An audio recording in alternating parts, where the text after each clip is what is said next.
많은 분들이 초보 시절 캠핑 열성에 덜컥 장비들을 구매했다가 캠핑이 자신이 상상과는 다르다는 이유로 포기하게 됩니다. 500만 원을 쓰고도 포기하는 사람과 50만 원을 써도 행복하게 캠핑을 즐기는 사람들은 어떤 차이가 있을까요?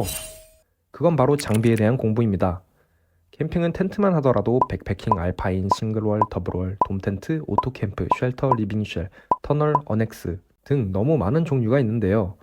캠핑 제품은 대다수가 기능성 제품이기 때문에 자동차처럼 잘 알아보고 사지 않으면 가격을 얼마나 주던 옵션이 붙고 더 비싼 브랜드가 좋아 보이는 개미지옥에 빠지게 되죠.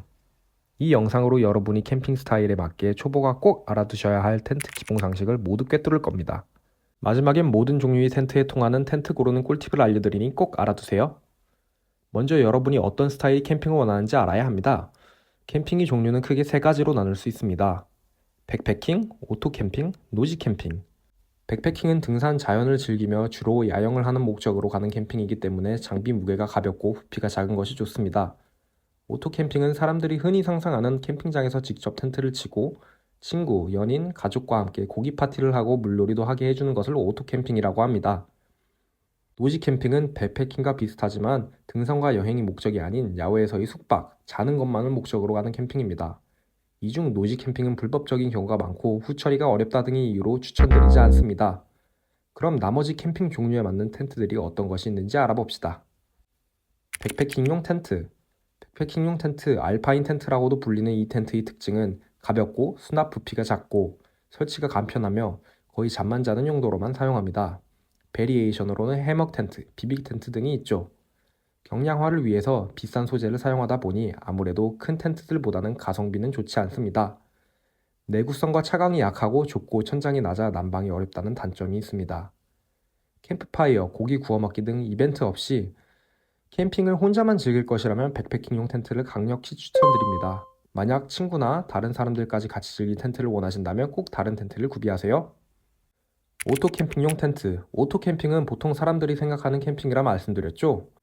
캠핑장에 차 타고 놀러가 친구, 연인, 가족끼리 놀러가서 고기를 구워 먹는 그런 캠핑입니다. 그런 오토 캠핑을 위한 텐트는 여러 가지가 있는데요. 그중 오토 캠핑용 돔 텐트는 백패킹보단 넓은 취침 공간과 더 높은 천장으로 더 나은 취침 공간을 보장하죠. 하지만 아무래도 텐트 내에 놀 수 있는 공간이 없다 보니 난로로 난방이 불가능하고 낭만 속의 캠핑처럼 캠프파이어, 고기 구워 먹기 등을 하시려면 별도의 거실 공간, 타프가 필요합니다. 4월에서 10월 이 사이 캠핑을 즐기신 분들에게는 오토 캠핑용 돔 텐트를 추천드립니다. 다음은 리빙쉘 텐트입니다. 거실 텐트, 쉘터 텐트라고도 불리는 이 텐트는 돔 텐트와는 달리 취침과 거실 공간이 텐트 안에 함께 있습니다. 2명 이상이 가는 캠핑을 생각하신다면 리빙쉘 텐트를 가장 추천드립니다. 취침할 공간인 이너 텐트와 놀 공간인 거실이 텐트 안에 따로 분리되어 있어 취침과 거실이 한 번에 해결되고 날씨와 상관없이 사계절 내내 안락할 쉴 곳을 보장해주는 만능형 텐트입니다. 단점은 각 브랜드의 기함급 장비인지라 매우 비싼 경우가 있고 수납 부피가 커서 자가가 필요하다는 점입니다. 또 바닥이 없기 때문에 그라운드 시트가 포함된 장비를 구비하시거나 바닥용 장비를 따로 사야 하죠. 이 외에도 모양별로 TP 텐트, A형 텐트 등이 있습니다. TP 텐트는 모든 각마다 팩 다운을 해줘야 하고 센터폴도 채워줘야 해서 텐트 설치, 즉 텐트 피칭에 어려움을 겪습니다. A형 텐트는 군대 다녀오신 남자분들은 잘 아실 텐데요. 굳이 A형 텐트를 사용해서 개고생하실 필요 없으니 강력히 비추드립니다. 마지막으로는 차량과 하나 되는 루프탑 텐트, 하드탑 팝업 텐트, 폴링 트레일러 등이 있습니다. 모두 바닥 상태와 상관없이 설치 가능하고 편안한 매트 덕분에 잠잘 때 편안한데요. 500만 원조차 넘는 상당한 고가와 차량 정보가 높아지고 연비가 나빠지므로 캠핑 입문자에게는 당연히 절대 추천드리지 않습니다. 마지막으로 어떤 텐트에도 공통되는 텐트 고르기 팁을 알려드리겠습니다. 1. 색상. 너무 밝은 색상의 텐트는 약간의 조명에도 밝게 보여 날벌레들을 불러오고 안이 실루엣이 보이는 등 프라이버시 문제가 있을 수 있기 때문에 벌레 대비와 프라이버시를 위해 어두운 계열 색상을 추천드립니다. 2. 텐트의 모양. 텐트 안쪽, 특히 취침 공간으로 쓰는 이너 텐트는 각지지 않은 사각형 형태를 추천드립니다.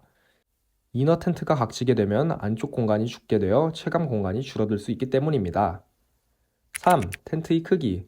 캠핑장 데크의 크기는 보통 4 곱하기 6m로 백패킹용 텐트는 크게 상관없겠지만 리빙쉘 기준 6m 이하의 텐트로 구비하시는 걸 추천드립니다. 4. 텐트 부속품. 텐트에 물이 스며들지 않게 막아주거나 낮에 햇빛을 가려주는 플라이, 텐트 바닥에 깔아 습기 진액 등을 차단하는 그라운드 시트, 텐트를 세우기 위해 필요한 목, 즉 팩 등은 필수입니다. 날씨가 좋지 않으면 텐트를 구매할 때 기본으로 제공되는 패키지 팩 외에도 고성능 팩을 따로 구비하는 것이 좋으나 꼭 텐트에 플라이, 그라운드 시트, 팩 등이 들어가 있는지 확인하세요. 요약을 하자면 캠핑 입문자나 초보자들은 꼭 이렇게 하시길 바랍니다. 혼자 캠핑을 간다? 백패킹용 돔 텐트. 둘 이상에서 캠핑을 간다? 오토 캠핑용 리빙쉘 텐트를 추천드립니다. 그리고 어둡고 안쪽이 직각에 가까운 6m보단 작은 부속품들이 구비된 장비를 구입하시는 것을 추천드립니다. 이것만 아신다면 굳이 여러 가지 장비를 시험해보고 따져보아 큰 돈을 쓰지 않고도 제대로 된 장비를 한 번에 구입하실 수 있습니다. 이 조건에 맞는 텐트를 찾기 어려우시다면 백패킹용 텐트와 리빙쉘 텐트는 댓글 링크를 참고해주세요. 다음에도 여러분을 위한 캠핑 정보로 돌아올 테니 구독과 좋아요 누르시고 다양한 정보 받아가시길 바랍니다. 감사합니다.